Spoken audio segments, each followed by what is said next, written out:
Jerry. Mr Speaker. The Honourable Jerry Brownlee. Mr Speaker, I move that the Civil Defence Emergency Management Amendment Act 2016 Amendment Bill be now read a third time.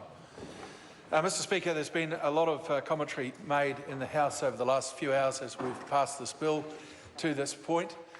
I just want to take this time to acknowledge the officials who have worked very hard on this, but also to acknowledge the civil defence officials and groups throughout the northern part of the South Island and here in Wellington who have worked so well over the last couple of weeks to try and make things a little easier for those who are most affected.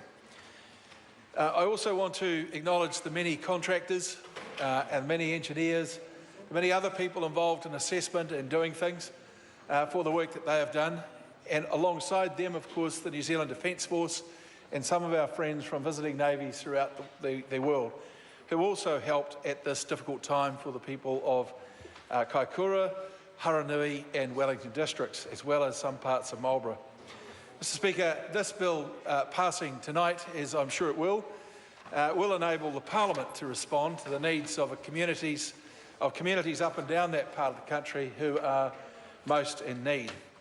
Mr Speaker, I want to thank the House for allowing this urgency motion today. It's not something that the House does lightly.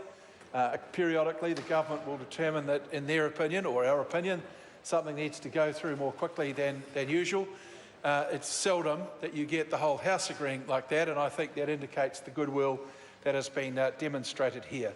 This is a bill, sir, that enables us to move now into transition from the state of emergency. It will allow greater focus on recovery, and it will ensure that, particularly here in Wellington, where there are concerns about buildings, those concerns can be known and actions taken to ensure that people who use those buildings are in as safe a situation as possible.